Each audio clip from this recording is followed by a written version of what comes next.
Name is Alisha Parveen. आज हम देखेंगे लाभ हानि नियोजन खाता और साझेदार का पूंजी खाता। पूंजी खाता में भी जब दो टाइप्स के, जैसे कि हमने सीखा था स्थायी पूंजी विधि से और परिवर्तनशील से रहे, तो हम कैसे बनाते थे। चलिए हम आज का क्लास स्टार्ट करते हैं। हमारा पहला क्वेश्चन है आज का। अजहर, अमर और अमृत साझेदार है जो लाभ हानि 3-2-1 के अनुपात में बांटते हैं। उनकी पूंजी क्रमशः 6000, 4000 और 2000 है। फर्म को 2004 में 4500 रुपये का लाभ हुआ। अमृत 500 वेतन प्रति वर्ष पाने का अधिकारी है। साझेदारों द्वारा निजी उपयोग के लिए 1000, 600 और 400 निकाले, जिन पर ब्याज क्रमशः 200, 100 और 140 रुपये हुए हैं। लाभ हानि नियोजन एवं साझेदारों के पूंजी खाते खोलिए जबकि पूंजी स्थायी हो और परिवर्तनशील हो। लाभ हानि नियोजन खाता profit and loss appropriation account बनाएंगे। तो सबसे पहले हमारा लाभ हानि नियोजन खाता में जो हमारा लाभ था 4500 रुपये का, यहाँ पे आप देख सकते हैं फर्म को 2004 में 4500 का लाभ हुआ है। तो हम यहाँ पे हमने लाभ को ले आया, शेष लाया गया।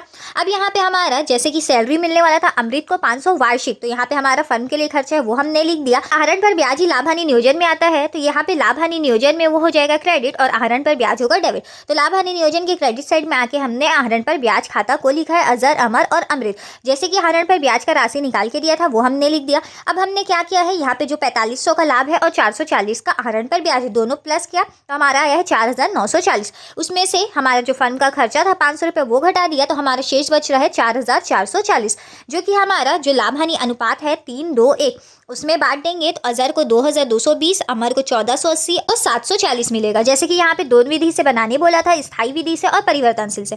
तो हमने स्थायी विधि पहले भी देखा है, तो इसमें हम क्या करते हैं, जो हमारा पहले का बैलेंस है या पहले का पूंजी है, जैसे कि हमारा 6000, 4000 और 2000 था, वो हमने शेष ले आए हैं। क्योंकि पूंजी का होता है क्रेडिट बैलेंस, तो हमने यहाँ पे क्रेडिट शेष लाया है और शेष नॉर्मली ले गए क्योंकि अतिरिक्त पूंजी तो है नहीं। और स्थायी विधि में केवल पूंजी खाता जो रहता है उसमें केवल पूंजी से संबंधित आते हैं।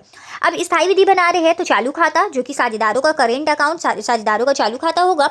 इसमें हमारा सैलरी आएगा, पूंजी को छोड़कर जितने भी हमारे होते हैं, पूंजी पर ब्याज, आहरण पर ब्याज, आहरण जो भी होता है सब हमारा चालू खाता में आता है।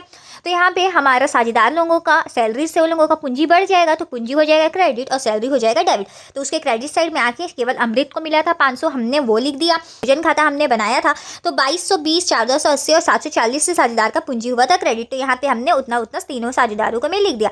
अब यहाँ पे आप देख सकते हैं जब आहरण करता है साझेदार तो उसका पूंजी हो जाता है डेबिट, और यहाँ पे आहरण खाता से, तो यहाँ पे आहरण भी देखिए 1600 और 400 हुआ था, तो उसके डेबिट साइड में आके लिख दिए हमने। वैसे ही आहरण पर ब्याज 200, 100 रुपये और 140 हुआ था, वो हमने लिख दिए। अब क्रेडिट में से डेबिट को घटाते हुए गए हैं और शेष ले आए हैं 1020, 780 और 700 रुपये। परिवर्तनशील विधि से भी पूंजी बनाना था, ये तो हमारा और ईजी होता है। तो देखिए यहाँ पे हमने शेष सारे ले आए हैं जो पहले का था।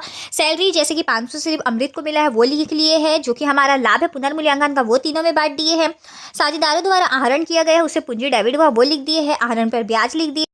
अब हमने क्रेडिट में से डेबिट को घटाते हुए यहाँ पे बैलेंस ले आया है 7020, 4780 और 2960। तो इससे आप देख सकते हैं जब एक क्वेश्चन में लाभ हानि नियोजन खाता, साझेदार का पूंजी खाता, जो कि पूंजी खाता स्थायी और परिवर्तनशील दोनों से दिया हो, तो हम किस तरीके से बना सकते हैं।